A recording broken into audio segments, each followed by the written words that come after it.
দর্শক, শুরু হলো সব খবর যমুনা টেলিভিশনের নিয়মিত আয়োজনে। সবাইকে স্বাগত জানাচ্ছি।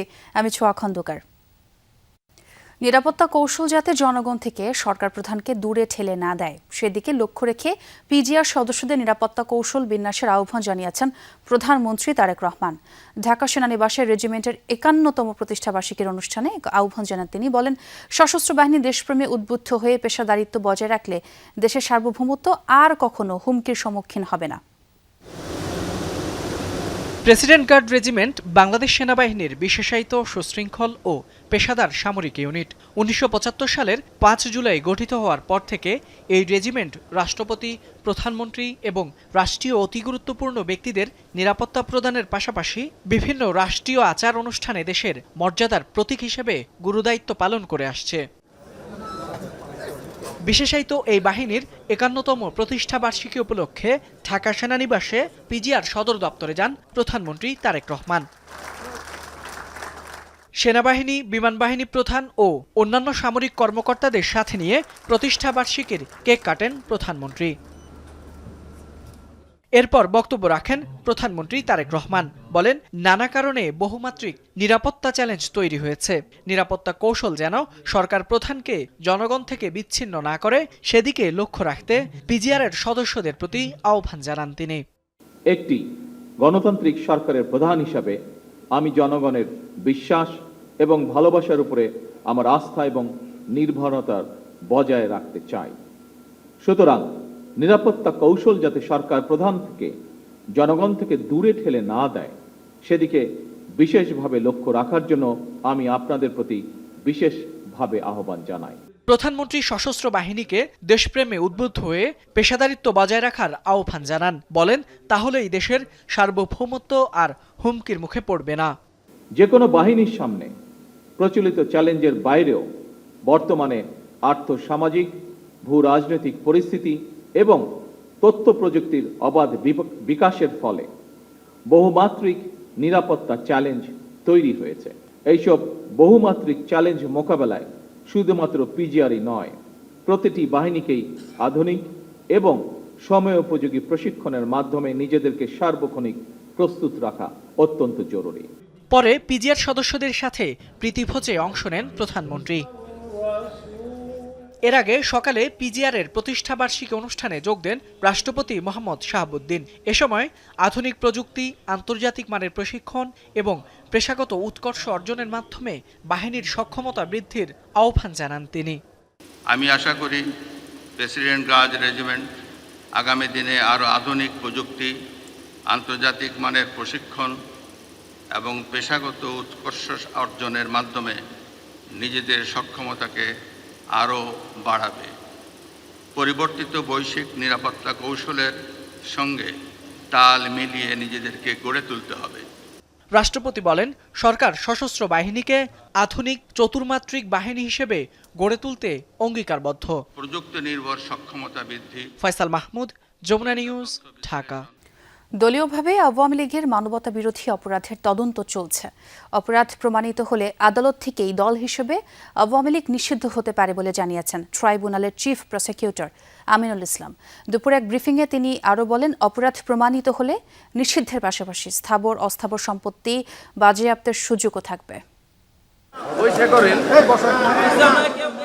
৫ আগস্টের পর সন্ত্রাসী কার্যকলাপে জড়িত থাকার অভিযোগে আওয়ামী লীগ ও তার অঙ্গ সহযোগী সংগঠনের কার্যক্রমে নিষেধাজ্ঞা জারি করে অন্তর্বর্তী সরকার, যা এখনও বহাল।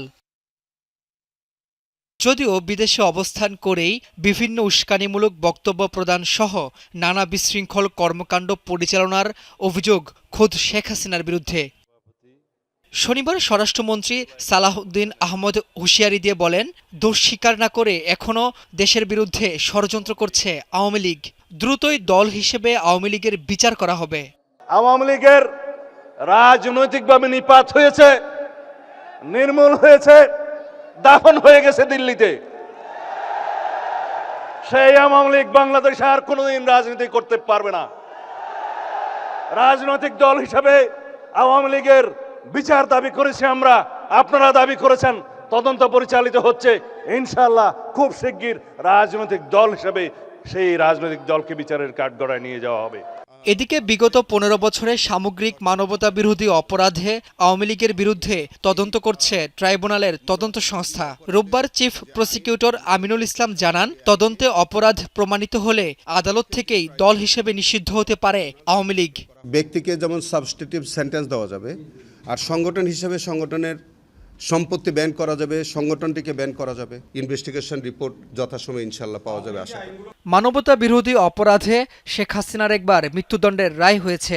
ফের বিচার সম্ভব কিনা এমন প্রশ্নের জবাবে চিফ প্রসিকিউটর জানালেন, প্রধানমন্ত্রী হিসেবে বিচার হয়েছে, এবার দলীয় প্রধান হিসেবে বিচার হবে। সেনাবাহিনীর পাশাপাশি আরেকটা রক্ষী বাহিনী এবং সেখানে হাজার হাজার মানুষকে হত্যা করা, রাজনৈতিক দলকে নিষিদ্ধ করা, পরবর্তীকালে একটি স্বৈরাচার দোসর হিসেবে কাজ করা, একটা স্বৈর শাসনকে দীর্ঘ বছরই দেশে তাদেরকে সহায়তা করা, নিজে 2009 থেকে নিজেরা ফ্যাসিজম রাষ্ট্র কায়েম করে দীর্ঘদিন পর্যন্ত মানুষের উপরে নানানভাবে অত্যাচার নির্যাতন করা।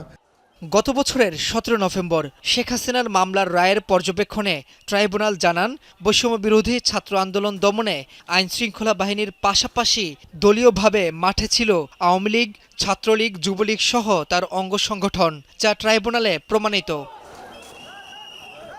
রাব্বি হোসেন, যমুনা নিউজ, ঢাকা।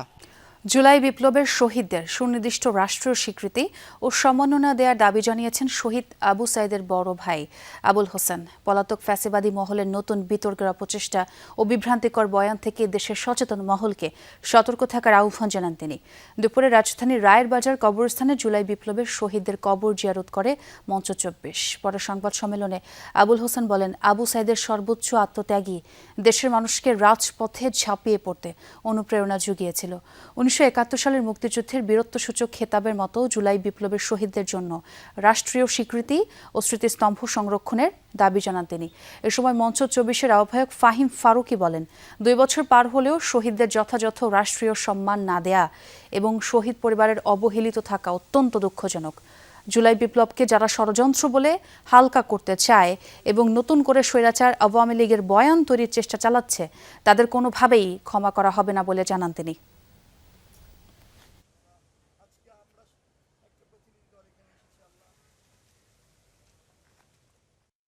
যেমন ১৯৭১ সালে মুক্তিযুদ্ধে ৭ জন বীর শিষ্টকে স্বীকৃতি দেওয়া হয়েছে, সেই রকম এই জুলাই বিপ্লবের আইকনিক শহীদ আবু সাইদ, তারা আমরা একটা রাষ্ট্রীয় স্বীকৃতি চাই। বিচারের আগে হাসিনা, কামাল সহ যারা জুলাই গণহত্যার নির্দেশদাতা ছিল, তাদের ফাঁসির আগে বাংলাদেশে আওয়ামী লীগ নামে রাজনীতি করতে পারবে না।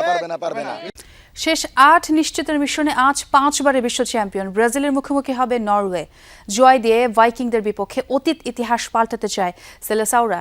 ইনজুরির কারণে খেলা হবে না পাকেতার, তবে অ্যাভেলেবল থাকছেন রাফিনিয়া। এ ম্যাচেও শুরুর একাদশে দেখা যাবে না নেইমারকে। বিপরীতে আর্লিং হ্যালান্ডে ভর করে জয়ের স্বপ্ন নরওয়ের। বাংলাদেশ সময় রাত ২টায় নিউ জার্সিতে মুখোমুখি হবে দুই দল। শেষ ৮-এ টিকিট পেতে একটা জুজু কাটাতে হবে ব্রাজিলকে, আর সেটি বিশ্বকাপের নকআউটে ইউরোপিয়ান প্রতিপক্ষের জুজু। সবশেষ ৫ বিশ্বকাপের নকআউট থেকে সেলেসাওদের বিদায় নিশ্চিত হয়েছে কোনো না কোনো ইউরোপীয় দলের কাছে হেরে। প্রতিপক্ষ নরওয়ে বলেই বাড়তি চাপ ব্রাজিল শিবিরে। নিজেদের ইতিহাসে একমাত্র নরওয়ের বিপক্ষেই কোনো জয় নেই ৫ বারের বিশ্ব চ্যাম্পিয়নদের। মুখোমুখি ৪ দেখায় ২টি করে জয় ও ড্রয়ে অপরাজিত দেশটি। ইতিহাস ও পরিসংখ্যান যখন পুরোপুরি বিপক্ষে কথা বলছে, তখন লাতিন জায়ান্টদের বাড়তি দুশ্চিন্তা ইনজুরি। ম্যাচ খেলার মতো পুরোপুরি ফিট নন রাফিনিয়া, মিলবে না লুকাস পাকেতার সার্ভিস। বিকল্প হিসেবে মার্তিনেল্লি ও রায়ানেই আস্থা কোচ কার্লো আনচেলত্তির। এই ম্যাচেও শুরুর একাদশে দেখা যাবে না নেইমারকে। নরওয়ে বধে সেলেসাওদের মূল ভরসা হবেন ভিনিসিয়াস জুনিয়র। আসরে এখন পর্যন্ত ৪ গোল ভিনির। সব মিলে গতিময় উইং ও 1-to-1 ড্রিবলিং স্কিলে প্রতিপক্ষের ডিফেন্স ভাঙাই হবে ব্রাজিলের পরিকল্পনা।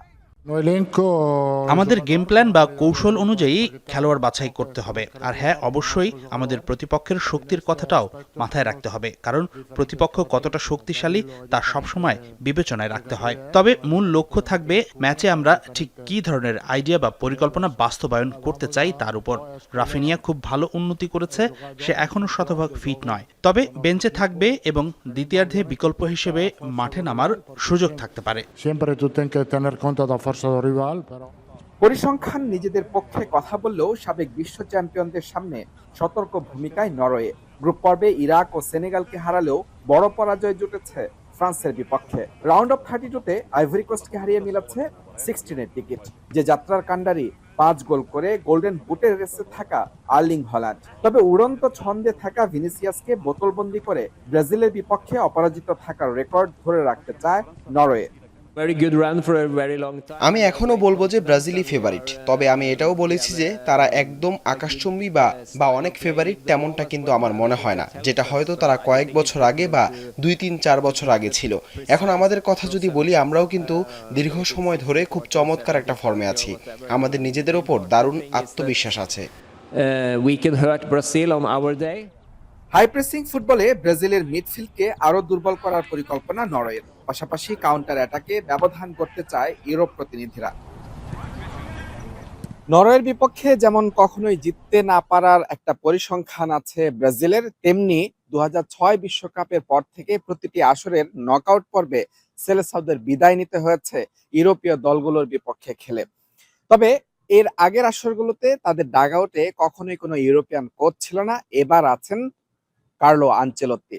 তাকে দিয়েই সেই ইতিহাস পাল্টাতে চাইবে সেলেসাওরা। বিপরীতে চাপ মুক্ত হয়ে ব্রাজিলকে হারানোর লক্ষ্য নরওয়ের। মুদ্রাবিন তারেক, যমুনা স্পোর্টস, যুক্তরাষ্ট্র। রাউন্ড অফ 16-এর হাই ভোল্টেজ ম্যাচে ইংল্যান্ডের বিপক্ষে মাঠে নামছে স্বাগতিক মেক্সিকো। মেক্সিকোর বিপক্ষে জিততে হলে কঠিন পরীক্ষায় দিতে হবে বলছেন three Lions coach Thomas Tuchel.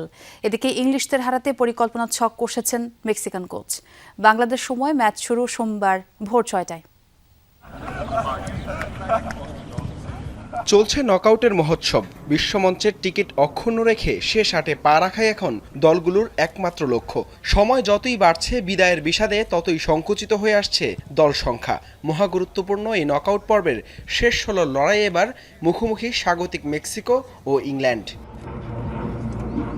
DR কঙ্গোর বিপক্ষে সবশেষ ম্যাচে থ্রি লায়ন্সদের উদ্ধার করেছিলেন হ্যারি কেইন। অধিনায়কের সেই ম্যাজিকে ভর করে কোয়ার্টারের টিকিট কাটতে মরিয়া টমাস টুখেলের শিষ্যরা।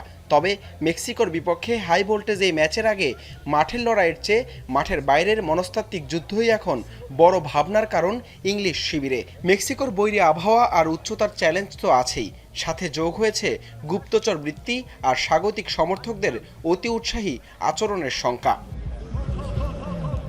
এর আগের ম্যাচে মেক্সিকান সমর্থকদের গভীর রাত পর্যন্ত লাউডস্পিকার আর হর্নের যন্ত্রণায় অতিষ্ঠ হতে হয়েছিল ইকুয়েডরের ফুটবলারদের। তেমন কোনো অনাকাঙ্ক্ষিত পরিস্থিতি এড়াতে এবার আগেভাগেই সতর্ক ইংলিশরা। তবে সব চাপ সামলে মাঠের লড়াইয়ে নিজেদের সেরাটা দিতে প্রস্তুত টুখেল বাহিনী। সবার জন্যই এটি একটি অবিশ্বাস্য মুহূর্ত। মেক্সিকো অত্যন্ত দারুণ একটি দল। নিশ্চিতভাবে এটি আমাদের জন্য একটি কঠিন পরীক্ষা হতে যাচ্ছে। তবে এই ম্যাচে মাঠে নামার জন্য দলের সবাই অধীর আগ্রহে অপেক্ষা করছে। অন্যদিকে ঘরের মাঠে ইংলিশদের শক্তিশালী শারীরিক ফুটবল রুখে দিতে কোমর বেঁধে নামছে মেক্সিকো শিবির। মেক্সিকান কোচ হ্যাভিয়ার আগুয়েরের মূল পরিকল্পনাই হলো ইংলিশদের আক্রমণ ভাগকে অকেজো করে দেয়া। বিশেষ করে ফর্মে থাকা হ্যারি কেইনকে বোতলবন্দি করতে ছক কষছেন এই মাস্টারমাইন্ড। কেইনকে বিন্দুমাত্র ছাড় না দেওয়ার হুঁশিয়ারি মেক্সিকান কোচের। শারীরিক দিক থেকে ওরা অত্যন্ত শক্তিশালী একটি দল। একই সাথে ওরা চমৎকার ফুটবল খেলে। আর হ্যারি কেইন তো একজন বিশ্বমানের তারকা। আমাদের মূল চেষ্টা থাকবে ও যেন মাঠে সহজে জায়গা না পায়। ও যখনই বল রিসিভ করতে নিচে নেমে আসবে, আমরা নিশ্চিত করব যেন সব সময় আমাদের কেউ একজন ওর গায়ে লেগে থাকে, যাতে ও খেলা তৈরি করতে না পারে। মেক্সিকোর ঘরের মাঠে ইংলিশদের ফিজিক্যাল ফুটবল বনাম স্বাগতিকদের ট্যাকটিক্যাল ডিফেন্সের এই মহরণ শুরু হবে বাংলাদেশ সময় সোমবার ভোর 6টায়। এই ম্যাচের জয়ী দল কোয়ার্টার ফাইনালে মুখোমুখি হবে ব্রাজিল বনাম নরওয়ে ম্যাচের বিজয়ীদের সাথে। হাসান আল মারুফ, যমুনা স্পোর্টস। বগুড়ার শিবগঞ্জের জন্য বরাদ্দ এবং প্রতিমন্ত্রী শাহে আলমের নামে 242 শতক জমি ক্রয় ঘিরে বিতর্কের উৎস কি? অভিযোগ, ক্ষমতা পাবার পর নিজ নামে কিনেছেন জমি। 3টি ইউনিয়নের নামকরণের ক্ষেত্রেও করেছেন স্বজনপ্রীতি। বিষয়গুলো নিয়ে সরেজমিন অনুসন্ধান করেছেন সহকর্মী আগলাকুসাফা। প্রতিমন্ত্রীর সঙ্গেই খোলাখুলি কথা বলেছেন। তার দাবি, বিষয়গুলো রাজনৈতিক ষড়যন্ত্র। অস্বীকার করেছেন সব অভিযোগ। ইসমাইল হোসেন জনির তোলা ছবিতে দেখুন বিস্তারিত। বগুড়ার নতুন উপজেলা মোকামতলা। এখানকার লস্করপুর কাশীপুর মৌজার 242 শতকের এই জমির মালিক কে? মির আলম জমি কিনছে, এখানে অনেক মানে যে লোকজন নিয়ে উনি আসছিল, এখানে উপজেলা হওয়ার কথা। কালকেও শুনলাম যে আরও কিনবি, শহরের জন্য কিনবি, বা ওই সামনে যদি পায় মির আলম কিনবি। বর্তমানে এই জমির বাজার মূল্য শতক প্রতি 2.5 লাখ টাকা। স্থানীয় মঞ্জুর রায়হান রোজের কাছ থেকে এই জমি কেনা হয় 6 কোটি টাকায়। এপ্রিলের শেষ দিকে জমিটি কেনা হয়েছে মীর শাহ আলমের নামে, যখন তিনি প্রতিমন্ত্রী। বিএসটি মানুষ মারা যায়, তা যাওয়ার পরে এখন তার বেড়া থাকে, তো কয়েক বছর খাইল। এবারে আরে হঠাৎ করে শুনি যে বিক্রি হয়ে গেছে, বলে লেছে কি হ্যাঁ মীর শাহ আলম বলে লেছে 7.5 বিঘা, আর ওইদিকে 2.5 বিঘার মতন রাস্তা সহ, মানে রাস্তা মেন রাস্তা পর্যন্ত ওইদিকে রাস্তার জন্য এই মোট 2.5 বিঘা কেনা, তাতে ওই মোটামুটি 10 বিঘার মতন সম্পত্তি। বগুড়ার শিবগঞ্জে একটি হেলিপ্যাড বানানো হয়েছে, যার খরচ 1,90,00,000 টাকা। জেলা পরিষদের অনুকূলে বিশেষ বরাদ্দে হচ্ছে এই হেলিপ্যাড। 4 জুন এ বরাদ্দ দেয় স্থানীয় সরকার বিভাগ। হেলিকপ্টার নামবি সেজন্য ইয়ে করেছে। হেলিকপ্টারে কে আসবে? এখন কে মন্ত্রী আসবে, মন্ত্রী শালম আসবে এখানে, তার জন্য এখানে রাস্তাটা তৈরি করছে, এই জায়গা থাকবি, অফিস ঘর করবি, আর লোকজন থাকবি। মহাস্থানে হযরত শাহ সুলতান বলখী রহমতুল্লাহ আলাইহির মাজার। নারী মুসল্লিদের বিশ্রামের জন্য সেখানে শেড নির্মাণ করতে চেয়েছিলেন প্রতিমন্ত্রী ও মাজার কমিটির উপদেষ্টা মীর শাহ আলম। এজন্য জেলা পরিষদ থেকে বরাদ্দ করান 74 লাখ টাকা। অথচ সংরক্ষিত প্রত্নতাত্ত্বিক এলাকায় যে কোনো ধরনের স্থানীয় অবকাঠামো নির্মাণে প্রত্নতত্ত্বের আপত্তি আর বিষয়টি গণমাধ্যমে চলে আসায় এখন সে কাজ বন্ধ। কি হতো পাগলা পাগলের থাকার জায়গা হয়তো, আর অন্য লোকজন আবাসিক লোকজন তো আসে জায়গার পায় না হুট করিয়া, তাদের থাকার ব্যবস্থা করা হয়েছে। প্রতিমন্ত্রী মহোদয় মানে কাজ হবে এটা জানেন, কিন্তু এটা ডিজাইনটা সম্পর্কে হয়তো কারো এটা জেলা পরিষদ মানে ডিজাইনটা তাদের কাছে ডিজাইনটা আছে, এবং ঠিকাদার যে কাজ করতেছে তারাই হয়তো জানে। প্রতিমন্ত্রীর নির্বাচনী এলাকা শিবগঞ্জে নির্মাণ হচ্ছে উপজেলা পরিষদ, অডিটোরিয়াম, নারী পুরুষের জন্য আলাদা ক্রীড়া একাডেমি। যেসব রাস্তা এতদিন ছিল আধা কাঁচা, সেগুলোর ইটের সোলিংয়ের কাজে বরাদ্দ দেওয়া হয়েছে 3 কোটি টাকা। যদিও এলাকার মানুষ চান পাকা রাস্তা। গাড়ি লাইন যাবে, পাকা ভালো হবে, ঢালাই দেওয়াটা উত্তম। হয়তো ব্লকে একটা উল্টে গেল, গাড়ি ঘোড়া যাতায়াত করতে আরো অসুবিধা বেশি হবে। বগুড়ার মোট বরাদ্দের অর্ধেকেরও বেশি 74 কোটি টাকার প্রকল্প শুধু প্রতিমন্ত্রীর উপজেলা শিবগঞ্জে গেছে বলে অভিযোগ। আরও বলা হয়, ঘুরে ফিরে ঠিকাদারির কাজ পেয়েছে তার ছেলে সহ নিকটজনেরাই। কাজ করতেছে, অনেকেই করতেছে, এবং সবাইকে যে জোর জুলুম করে সেই রকম না। আচ্ছা, ঠিক আছে, কিন্তু তাদের বাইরে কোনো কিছু করার সুযোগ নেই। আমি নিজেও ঠিকাদার, আজ পর্যন্ত আমি আমার ব্যক্তিগত লাইসেন্সে কোনো কাজ করতে, আমরা কিনে কাজ করতেছি। হয়তো কেউ কাজ পেলো, যদি আমরা বলে কয়ে যদি দেয়াইতে দিল, না দিলে নাই। যদিও এলাকার মানুষ বলছেন এ বরাদ্দ পর্যাপ্ত নয়, তাদের আরও দরকার। কারণ 17 বছর এ এলাকা ছিল ন্যূনতম উন্নয়ন বঞ্চিত। আমাকে এটা উদ্যোগ নিয়েছে যারা উন্নয়ন করলো, আগে তো কিছুই হয়নি।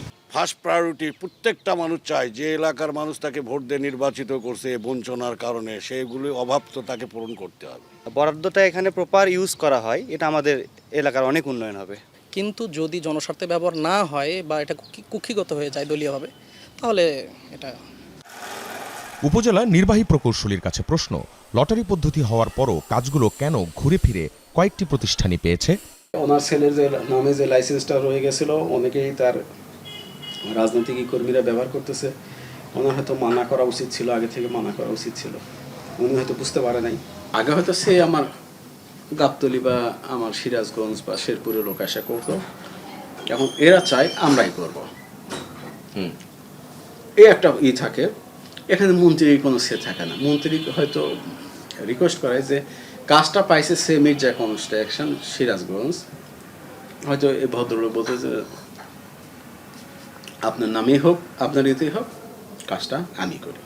এলজিইডির নির্বাহী প্রকৌশলীর দাবি, উন্নয়ন কাজ বন্টনে প্রতিমন্ত্রীর কোনো প্রভাব নেই। প্রভাব বলতে তো আপনার ওইভাবে যে সিনিয়ে নেবে বা নিজেটা, ওটা তো কোনো প্রভাব না। তদবির তো এটা থাকতেই পারে। আমিও যখন আমার তদবির যদি বলি যে স্যার আমার এখানে ভিতরে মসজিদটা লাগবে, এই তদবির, এটা তো আর অন্য কিছু না। প্রতিমন্ত্রীর বিরুদ্ধে অভিযোগের শুরু 3টি নতুন ইউনিয়ন নিজ বংশ ও ছেলেদের নামে নামকরণ করা নিয়ে। পরে প্রধানমন্ত্রীর নির্দেশে গণশুনানির আয়োজন পরিণত হয় স্বতঃস্ফূর্ত ভোটাভুটিতে। নিজেদের ইউনিয়নের নাম এখন নিজেরাই ঠিক করছেন এলাকাবাসী। নাম কি চান ইউনিয়নের? রহবল চাই। এখন যেটা দিছিল ওইটা চান নাই? না ওটা আমি রহবল কয়া তো চাচ্ছি। ইউনিয়নের নাম কি চান? রহবল রহবল চান? রহবল সবাই রহবল চান? এছাড়া এলাকার যেসব শিক্ষা প্রতিষ্ঠানের নামকরণ নিজের নামে করার অভিযোগ প্রতিমন্ত্রীর বিরুদ্ধে, সেগুলোর বেশিরভাগই তৎকালীন আওয়ামী লীগ সরকার আমলে নামকরণ করা। মীর শাহে আলম তখন আটমূল ইউনিয়ন পরিষদের চেয়ারম্যান, পরে 2009 সালে শিবগঞ্জ উপজেলা পরিষদের চেয়ারম্যান হন। স্থাপিতগুলো তো অনেক আগে, 11, 12 কলেজ স্কুলগুলো 3, 4 এগুলো তো অনেক আগে। আপনি বাড়ির নেম প্লেটটাই দেখেন 2005 সাল। রাস্তাঘাট রিপেয়ার হচ্ছে, স্কুল তো আছে আমাদের পারিবারিকভাবে এগুলো স্কুল আছে। সঠিক বেঠিক মিলিয়ে এসব অভিযোগের জবাব চাই আমরা প্রতিমন্ত্রীর কাছে। তার দাবি, এগুলো বগুড়ার বিরুদ্ধে ষড়যন্ত্রের অংশ। যত ষড়যন্ত্র বাধায় আসুক না কেন, বগুড়ার ঘাটতি পূরণের যে এটুকু উন্নয়ন করবার জন্য যতটুকু কথা বলার প্রয়োজন, তদবির করার প্রয়োজন, যেখানে যাওয়ার প্রয়োজন, মাননীয় প্রধানমন্ত্রীকে যতবার বলার প্রয়োজন, আমি সহ বগুড়ার 7 MP সবসময় বলতে থাকবো ইনশাল্লাহ। লাস্ট 3-4 মাসে কি আপনার নামে কোনো জমি কেনা হয়েছে মোকামতলায় 242 শতক রোজ নামে কারো কাছ থেকে? আমার নামে ঠিক না, আমাদের ব্যবসা প্রতিষ্ঠানের নামে। আমার ব্যবসা প্রতিষ্ঠান তো অনেক বড় ব্যবসা প্রতিষ্ঠান, এবং আগে পরে কেন, জমি তো সবসময় এটা কিনা ক্রয় বিক্রয় আমার প্রতিষ্ঠান নামে চলবেই। কারণ আমার লিমিটেড কোম্পানি তো, আমি আর ওই কোম্পানির মধ্যে নাই, কমপ্লেক্স অফ ইন্টারেস্ট হবে, আমার ছেলে এটা পরিচালনা করে। অথচ সংসদ নির্বাচনের সময় নির্বাচন কমিশনে দেয়া হলফনামায় মীর শাহে আলমের নিজের স্থাবর সম্পদ ছিল মাত্র 31.13% জমি। তার স্ত্রীর নামে 26% আর নির্ভরশীল 2 ছেলে মেয়ের কোনো জমিই ছিল না। প্রতিমন্ত্রী হওয়ার পর গেল 3 মাসে স্থাবর সম্পদ বেড়েছে 8 গুণ। আখলাকুস সাফা, যমুনা নিউজ। গত 24 ঘন্টায় হামের উপসর্গ নিয়ে আরও 7 শিশু মৃত্যু হয়েছে। এর মধ্যে ঢাকায় 4 এবং সিলেট, বরিশাল ও খুলনায় মৃত্যু হয়েছে আরও 3 জনের। নতুন আক্রান্তের সংখ্যা 1031 জন। হামে আক্রান্ত রোগীদের ভিড় রয়েছে ময়মনসিংহ, বরিশাল, চট্টগ্রাম, রাজশাহী, রংপুর ও খুলনার বিভিন্ন হাসপাতালে। কোথাও কোথাও আইসোলেশন ওয়ার্ডে শয্যার সংকট হওয়ায় ভোগান্তি বেড়েছে রোগী ও স্বজনদের। ছোঁয়াচে এই রোগ নিয়ন্ত্রণে না আসায় উদ্বেগ বাড়ছে অভিভাবকদের মাঝেও।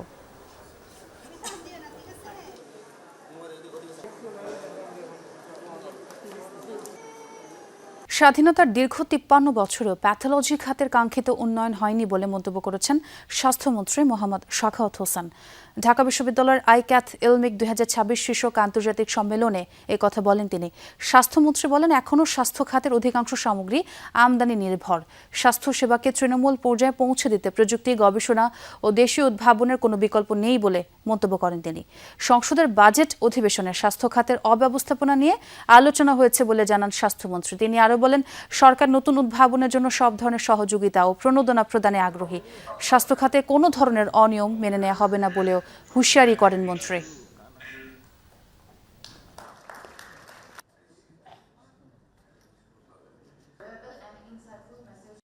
Importing the equipments, medical equipments, you know how much, what is the extent, volume of foreign currencies we are using every day to import the equipments. If you are our people, if you guys, if you can invent and prepare the things to produce locally, I assure you we will extend all of our cooperations to you to go for that work.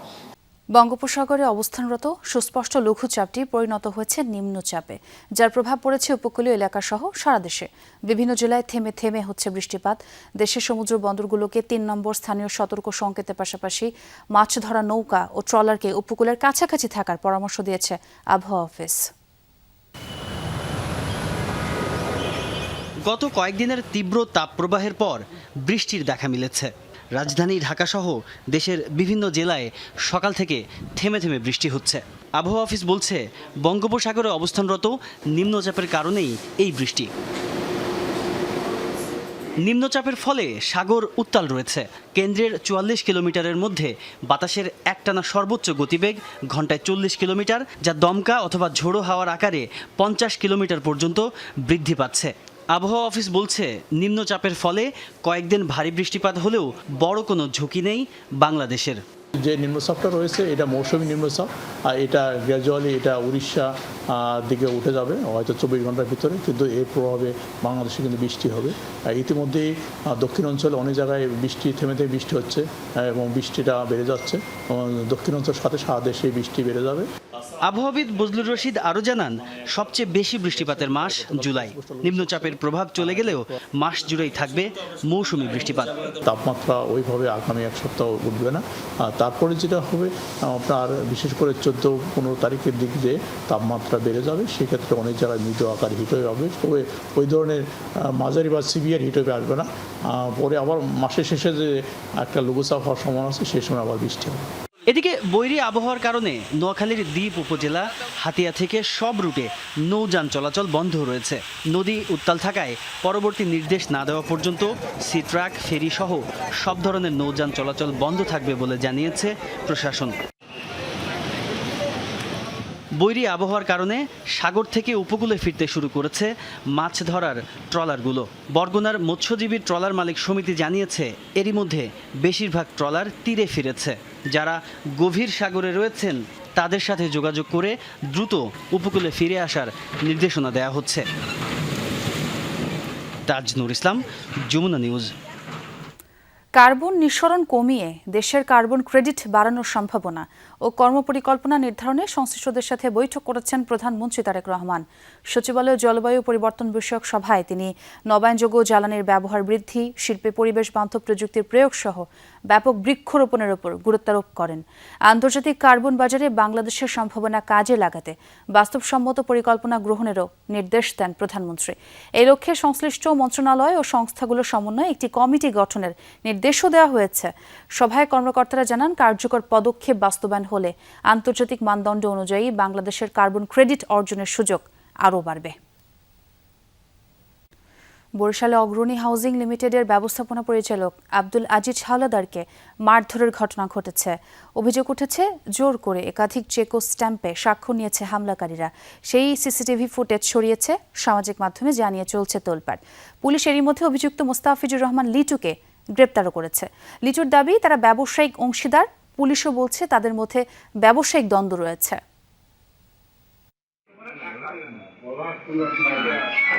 27 June Sandhya 7:30 CCTV ফুটেজে দেখা যায়, বরিশাল শহরের সদর রোডে অবস্থিত অগ্রণী housing company নামে প্রতিষ্ঠানে প্রবেশ করে কয়েকজন। এক পর্যায়ে প্রতিষ্ঠানটির ব্যবস্থাপনা পরিচালককে মারধর করে স্বাক্ষর নেয় হামলাকারীরা। ঘটনাটির ফুটেজ ভাইরাল সামাজিক মাধ্যমে। হামলার শিকার আব্দুল আজিজের দাবি, শহরের কাঠপট্টি রোড এলাকার বাসিন্দা মোস্তাফিজুর রহমান লিটুর নেতৃত্বে চালানো হয় হামলা। মারধরের এক পর্যায়ে তার কাছ থেকে 2টি চেক ও কয়েকটি স্টাম্পে স্বাক্ষর নেয় লিটু। মারধর শুরু তার একটা নতুন কৌশল হয়ে সে আমার অন্ডকোষ এমনভাবে চেপে ধরছে, আমার শ্বাসরোধ হয়ে যাওয়া। একটা চেক দিল ব্লাঙ্ক, আর একটা চেক দিল পরে লেখাইয়া 70 লক্ষ টাকা। এরপরে তার পকেট থেকে 2 সেট স্টাম্প বের করলো। স্টাম্প বের করে এক সেটে 3 পাতা, 6টা পাতায় আমার স্বাক্ষর নিল। এরই মধ্যে হামলাকারী লিটুকে গ্রেফতার করেছে পুলিশ। লিটুর দাবি, তিনি সহ কয়েকজন অগ্রণী হাউজিং কোম্পানির পরিচালক, কিন্তু ব্যবস্থাপনা পরিচালক আব্দুল আজিজ দীর্ঘদিন ধরে তাদের ঠকিয়ে আসছেন। গত 3-4 বছর যাবৎ কোম্পানি ব্যবস্থাপনা পরিচালক আব্দুল আজিজ হাওলাদার আমাদের পরিচালকদের পাওনা টাকা নিয়ে আত্মসাৎ করে আমরা সবাই ভুক্তভোগী। হামলার সাথে যুবদলের নাম আসায় বিব্রত সংগঠনের হাইকমান্ড। পরবর্তীতে সংবাদ সম্মেলনে নেতারা দাবি করেন, যুবদলের রাজনীতির সাথে সম্পৃক্ত নন মোস্তাফিজুর রহমান লিটু। আমি মহানগর যুবদলের সাধারণ সম্পাদক হিসেবে দায়িত্ব নিয়ে বলছি, এই লিটু কখনোই বরিশাল মহানগর যুবদলের কোনো পদে অতীতও ছিল না এবং বর্তমানে কোনো সদস্যতে নেই। হামলা করে চেক ও স্টাম্পে স্বাক্ষর নেয়ার ঘটনায় আদালতে মামলা করেছেন ভুক্তভোগী আব্দুল আজিজ। এ ঘটনায় আইনানুগ ব্যবস্থা গ্রহণের কথা জানিয়েছে পুলিশ। তাদের ভিতরে লেনদেন নিয়ে দ্বন্দ্ব সংঘাত আছে, এরই ধারাবাহিকতায় ঘটনাটা ঘটেছে বলে প্রাথমিকভাবে আমরা জানতে পেরেছি। সে ক্রিমিনাল অফেন্স করেছে, সেখানে অপরাধ অবশ্য সংগঠিত হয়েছে এবং আমরা আইনানুগ কঠোর ব্যবস্থা আমরা গ্রহণ করব। হামলাকারী মোস্তাফিজুর রহমান লিটুর বড় ভাই মাহবুবুর রহমান পিন্টু বরিশাল মহানগর স্বেচ্ছাসেবক দলের সাবেক সভাপতি।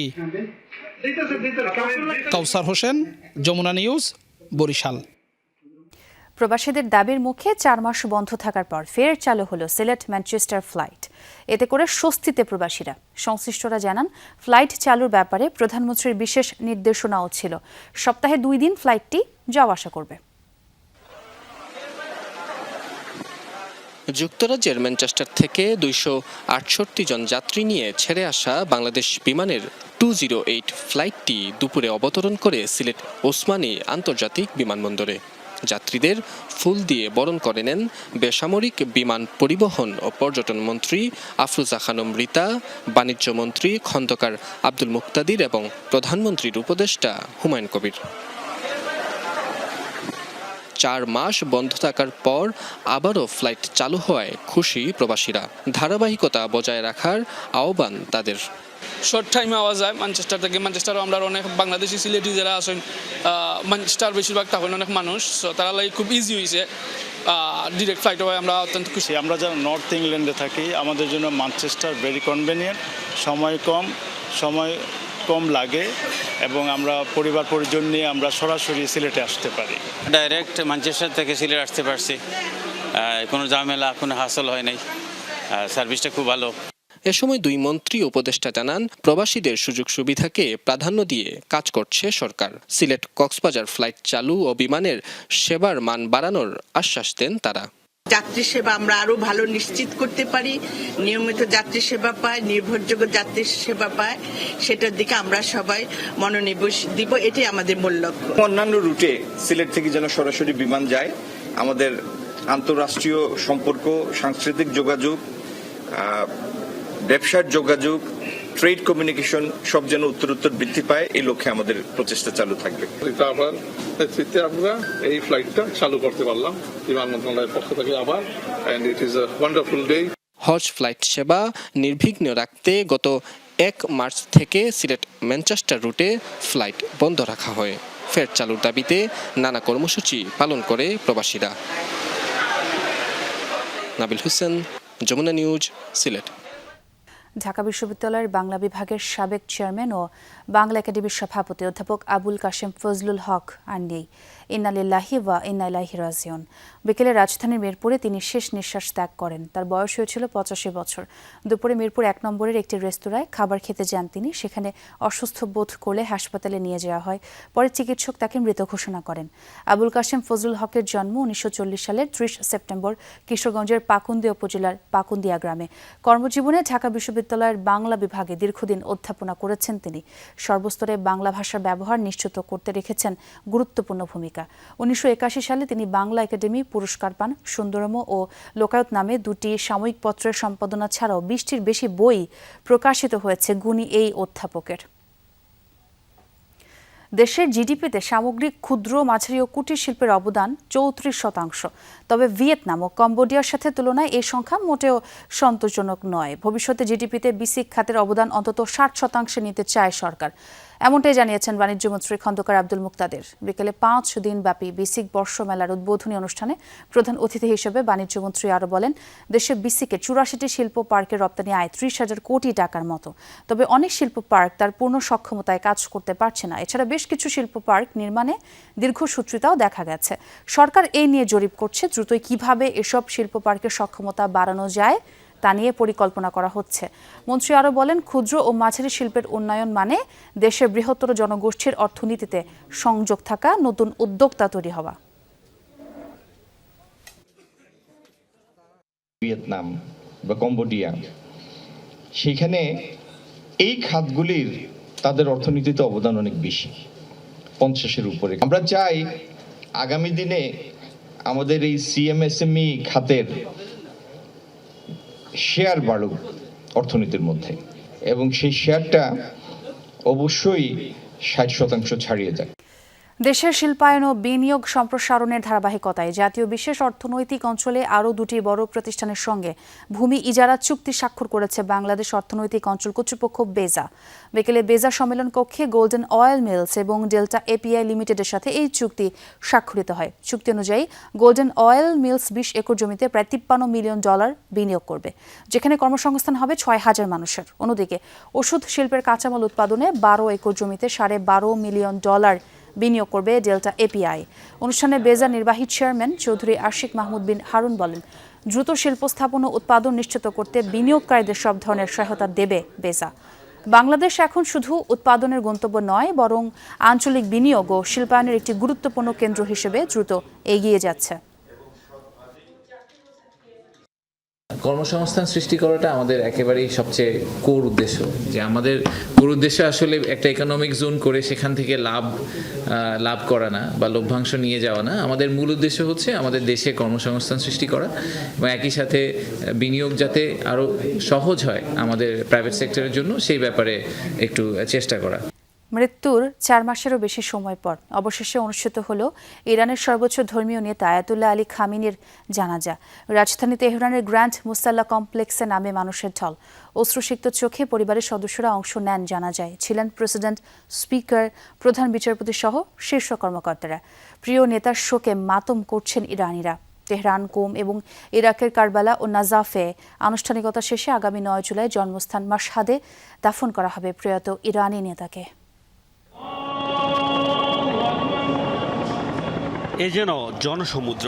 তেহরানের গ্র্যান্ড মোসাল্লা মসজিদ কমপ্লেক্সের আশপাশে নেই তিল ধারণের ঠাঁই, যেদিকে চোখ যায় শুধুই মানুষ আর মানুষ। রোববার স্থানীয় সময় সকালে প্রয়াত সর্বোচ্চ নেতা আয়াতুল্লাহ আলী খামেনির জানাজা ঘিরে মানুষের এই ঢল। জানাজায় ইমামতি করেন শীর্ষ ধর্মীয় ব্যক্তিত্ব আয়াতুল্লাহ জাফর সোবহানি। এদিন সর্বোচ্চ নেতা ছাড়াও তার 14 মাস বয়সী নাতনি সহ পরিবারের নিহত অন্যান্য সদস্যদের জানাজাও অনুষ্ঠিত হয়েছে।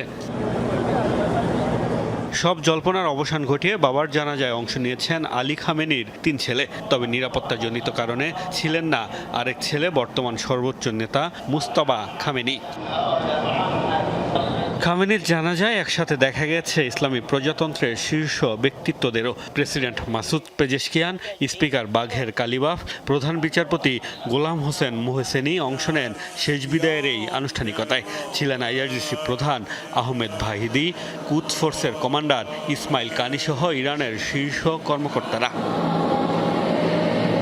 বৃহস্পতিবার কফিন উন্মোচনের পর শুক্রবার শতাধিক দেশের প্রতিনিধিরা শেষ শ্রদ্ধা জানান খামেনিকে। এরপর প্রিয় নেতাকে বিদায় জানাতে শনিবার থেকে গ্র্যান্ড মোসাল্লা সহ আশপাশের এলাকায় অবস্থান নেয় লাখ লাখ ইরানি। কান্নায় ভারী হয়ে ওঠে পরিবেশ। জানাজা শেষে এখনও চলছে শোকের মাতম। যুক্তরাষ্ট্র ও ইসরায়েল বিরোধী স্লোগান দেওয়ার পাশাপাশি খামেনি হত্যার প্রতিশোধ নেয়ার দাবিও জানাচ্ছেন তারা। তেহরানে খামেনির জন্য শোক মিছিল হবে সোমবার। সেখানে কোটির বেশি মানুষের অংশ নেওয়ার কথা। এরপর কোম হয়ে মরদেহবাহী কফিন নেওয়া হবে ইরাকের নাজাফ ও কারবালায়। 7 দিনের বিদায় আনুষ্ঠানিকতা শেষে 9 জুলাই জন্মভূমি মাশহাদে ইমাম রেজার মাজারে হবে দাফন। মোস্তফা মাহমুদ, যমুনা নিউজ। বিসিবির সাবেক সভাপতি নাজমুল হাসান পাপনের এক যুগের দায়িত্বকাল জুড়ে ওঠা অনিয়ম ও দুর্নীতির অভিযোগের অনুসন্ধানে আরও এক ধাপ এগিয়েছে দুদক। তদন্তের স্বার্থে পাপনের সময়ের সব গুরুত্বপূর্ণ নথি, প্রকল্প, আর্থিক লেনদেন, চুক্তি ও প্রশাসনিক সিদ্ধান্তের তথ্য চেয়ে বিসিবিতে 3টি চিঠি পাঠিয়েছে সংস্থাটি। দুদকের দাবি, এসব নথি পর্যালোচনার পরই অভিযোগের প্রকৃত চিত্র আরও স্পষ্ট হবে। 2012 সালের অক্টোবর থেকে 2024 সালের আগস্ট পর্যন্ত বিসিবির সভাপতির দায়িত্বে ছিলেন নাজমুল হাসান পাপন। পট পরিবর্তনের পর তার বিরুদ্ধে পূর্বাচল শেখ হাসিনা আন্তর্জাতিক ক্রিকেট স্টেডিয়াম নির্মাণ, কনসালটেন্ট নিয়োগ, বিপিএল আয়োজন এবং বিভিন্ন উন্নয়ন প্রকল্পে অনিয়ম, জালিয়াতি ও কোটি কোটি টাকা আত্মসাতের অভিযোগ আসে। সেই অভিযোগের ভিত্তিতেই গত বছর অনুসন্ধান শুরু করে দুদক। তবে 1 বছরের বেশি সময় পেরিয়ে গেলেও শেষ হয়নি অনুসন্ধান। দুদকের ভাষ্য, অভিযোগের পরিধি বড় হয় এবং বিপুল তথ্য উপাত্ত যাচাই করতে হয় তদন্তে সময় লাগছে। তার সময়ে বাংলাদেশ ক্রিকেট বোর্ডে যে সকল কর্মকাণ্ড হয়েছে, যে সকল প্রকল্প নেওয়া হয়েছিল এবং যত কর্মকাণ্ড হয়েছে তার সবগুলো বিষয়ে দুর্নীতি দমন কমিশনের একটা অনুসন্ধান চলমান রয়েছে। অনুসন্ধানের গতি আরও বাড়াতে গত বৃহস্পতিবার বিসিবির সভাপতি তামিম ইকবালের কাছে 3টি পৃথক চিঠি পাঠায় দুদক। সেখানে পাপনের দায়িত্বকালীন সময়ে সব ধরনের আর্থিক লেনদেন, প্রকল্প ব্যয়, টেন্ডার, চুক্তিপত্র এবং প্রশাসনিক সিদ্ধান্ত সংক্রান্ত নথি জমা দিতে বলা হয়েছে। অনুসন্ধানকারী কর্মকর্তাগণ এর আগে তথ্য পত্র প্রেরণ করেছিলেন, অনেকগুলো তথ্যই ওনারা পেয়েছেন। পরবর্তীতে অনুসন্ধানের স্বার্থে আবারও তথ্য চেয়ে অনুসন্ধানকারী কর্মকর্তা বিসিবিতে পত্র প্রেরণ করেছেন। একদিকে বিসিবির আর্থিক অনিয়মের অনুসন্ধান, অন্যদিকে নাজমুল হাসান পাপন ও তার স্ত্রীর বিরুদ্ধে প্রায় 800 কোটি টাকার সন্দেহজনক লেনদেনের মামলার তদন্ত এগিয়ে নিচ্ছে দুদক। দুটি তদন্তের তথ্য-উপাত্ত পর্যালোচনা শেষে প্রয়োজনীয় আইনি পদক্ষেপ নেওয়া হবে বলে জানিয়েছেন সংস্থাটি। রাজীব আহমেদ, যমুনা নিউজ, ঢাকা। জগন্নাথ বিশ্ববিদ্যালয়ের মার্কেটিং ডিপার্টমেন্টের 19তম প্রতিষ্ঠাবার্ষিকী উদযাপিত হয়েছে। সকালে বিশ্ববিদ্যালয়ের সেন্ট্রাল অডিটোরিয়ামে আয়োজিত হয় এই অনুষ্ঠান। এতে বক্তারা তাদের কর্মক্ষেত্রের বাস্তব অভিজ্ঞতা তুলে ধরেন এবং শিক্ষার্থীরা কিভাবে তাদের ক্যারিয়ারে আরও ভালো করতে হবে সেই বিষয়ে পরামর্শ দেন। এছাড়াও শিক্ষার্থীদের কমিউনিকেশন স্কিল বাড়ানোর তাগিদ দেন। সমাজের প্রতি শিক্ষার্থীদের দায়বদ্ধ থাকারও আহ্বান জানান তারা। আয়োজনের প্রথম দিনে ছিল প্যানেল ডিসকাশন সেশন। আগামী 10 জুলাই অনুষ্ঠানের সেলিব্রেশন পার্ট আয়োজিত হবে। এই আয়োজনে মিডিয়া পার্টনার ছিল যমুনা টেলিভিশন। পরে এসে দেখবেন যে কোন একটা জায়গায় আপনারা স্থির হয়েছেন এবং আমার মনস্তত্ত্বে থাকে। তো আই ওয়াজ 5 গুণ করতে গেলে আমাদের কি করতে হবে? University is not created by building. University is not created by any money. It is created by the mind. So you are the minds. But I am today going to say something very important for your life. Some people think Jagannath University is not a university, still it's a college. So if we think about a new branding of this university, we have to organize this kind of programs. Bangla QR লেনদেনে সাধারণ মানুষকে উদ্বুদ্ধ করতে জনসচেতনতামূলক কার্যক্রম পরিচালনা করেছে IFIC bank. সকালে রাজধানী মতিঝিলে এজিবি কলোনি কাঁচাবাজারে কার্যক্রম পরিচালনা করেছে ব্যাংকটি। বাংলা কিউআর বুথের উদ্বোধন করে ব্যাংকের শীর্ষ কর্মকর্তারা বলেন, ডিজিটাল পেমেন্ট ব্যবস্থার প্রসার দেশের অর্থনীতিকে আরও গতিশীল করবে, নিশ্চিত হবে স্বচ্ছ নিরাপদ লেনদেন। ক্ষুদ্র ব্যবসায়ী থেকে শুরু করে সাধারণ গ্রাহক সবার জন্য এই লেনদেন ব্যবস্থা সহজ, সাশ্রয়ী ও সময়োপযোগী একটি সমাধান। ক্যাশলেস সমাজ গঠনের সামনের দিনেও আইএফআইসি ব্যাংক জনসচেতনতামূলক কার্যক্রম অব্যাহত রাখা হবে বলেও জানায় কর্তৃপক্ষ। অনুষ্ঠানে ব্যাংকের ব্যবস্থাপনা পরিচালক সহ শীর্ষ কর্মকর্তারা উপস্থিত ছিলেন। বেসরকারি ও কওমি মাদ্রাসাগুলোর বিরুদ্ধে যাচাইবিহীন ও একপাক্ষিক সংবাদ প্রকাশ বন্ধে দায়িত্বশীল সাংবাদিকতার আহ্বান জানিয়েছে বাংলাদেশ মাদ্রাসা সংরক্ষণ পরিষদ। বিকেলে জাতীয় প্রেসক্লাবে আয়োজিত এক সংবাদ সম্মেলনে বিভিন্ন দাবির কথা তুলে ধরেন সংগঠনের নেতারা। কোনো অভিযোগের সুষ্ঠু তদন্তের আগেই প্রতিষ্ঠান বা ব্যক্তিকে অপরাধী হিসেবে উপস্থাপন করা ন্যায় বিচারের পরিপন্থী। লিখিত বক্তব্যে সংগঠনটির মুখপাত্র শায়েখ সাদ সাইফুল্লাহ মাদানী বলেন, কওমি মাদ্রাসাগুলো নৈতিকতা ও দেশপ্রেম গঠনে ভূমিকা রাখলেও সাম্প্রতিক সময়ে কিছু অসম্পূর্ণ সংবাদ প্রচারের কারণে শিক্ষক ও অভিভাবকদের মধ্যে উদ্বেগ তৈরি হচ্ছে। দেশের সব মাদ্রাসায় সিসিটিভি স্থাপন ও নিরাপদ শিক্ষা ব্যবস্থা নিশ্চিতের তাগিদ দেয় সংগঠনটি। মাদ্রাসার মর্যাদা রক্ষায় গঠিত এই পরিষদ আগামী 30 জুলাই রাজধানীর ডিপ্লোমা ইঞ্জিনিয়ার্স ইনস্টিটিউটে একটি জাতীয় সম্মেলনের ঘোষণা দিয়েছে। কোনো অপরাধ সংগঠিত হলে সুষ্ঠু তদন্ত ও ন্যায় বিচারের পক্ষে আমরা সবসময় আছি। অপরাধী যেই হোক তার বিচার অবশ্যই হওয়া উচিত, কিন্তু যথাযথ প্রমাণ ও নিরপেক্ষ তদন্ত ছাড়া কাউকে অপরাধী হিসাবে উপস্থাপন করা ন্যায় বিচার, মানবাধিকার এবং দায়িত্বশীল সাংবাদিকতার পরিপন্থী বলে আমরা বিশ্বাস করি। বিশ্বকাপ রোমাঞ্চের মাঝে মানবতার বার্তা দিলেন আর্জেন্টিনার অধিনায়ক লিওনেল মেসি। জানিয়েছেন, ভয়াবহ ভূমিকম্পে বিপর্যস্ত ভেনেজুয়েলার মানুষের প্রতি গভীর সমবেদনা। গত 26 জুন অল্প সময়ের ব্যবধানে 7.2 এবং 7.5 মাত্রা দুটি শক্তিশালী ভূমিকম্পে দেশটিতে ব্যাপক প্রাণহানি ও ধ্বংসযজ্ঞের ঘটনা ঘটে। নিহত হয়েছেন প্রায় 2000 মানুষ। এই দুর্যোগে স্বজনহাদের প্রতি সহমর্মিতা জানিয়ে মেসি বলেন, ভেনেজুয়েলার মানুষ একা নয়, পুরো ফুটবল বিশ্ব তাদের পাশে আছে। একই সঙ্গে দেশটির মানুষের প্রতি শক্ত থাকার আহ্বান জানান মেসি। পাশাপাশি ভেনেজুয়েলার প্রতি বার্তা দেন ভালোবাসা ও সাহসের। বিশ্বকাপ থেকে বাদ যাওয়ার পরেই কোচের দায়িত্ব থেকে সরে দাঁড়ানোর ঘোষণা দিয়েছে তিউনিশিয়ার কোচ হার্ভে রেনার্ড। বিশ্বকাপের মাঝপথে তিউনিশিয়ার দায়িত্ব নিলেও দলটি ভাগ্য বদলাতে পারেনি রেনার্ড। বিশ্বকাপের প্রথম ম্যাচে সুইজারল্যান্ডের কাছে 5-1 গোলে হারের পর সেব্রি লেমুশির জায়গায় দায়িত্ব নেন তিনি। রেনার্ডের অধীনে খেলা 3 ম্যাচে 3টিতেই হেরে বিশ্বকাপ থেকে বিদায় নেয় তিউনিশিয়া। তবে দায়িত্ব নেওয়ার সময়ই তার চুক্তি ছিল বিশ্বকাপের বাকি অংশের জন্য, তাই টুর্নামেন্ট শেষ হতে সরে দাঁড়ানোর ঘোষণা দিলেন রেনার্ড। আর দর্শক, এই ছিল সব খবরের আজকের আয়োজনে। এতক্ষণ যারা সঙ্গে ছিলেন সবাইকে ধন্যবাদ।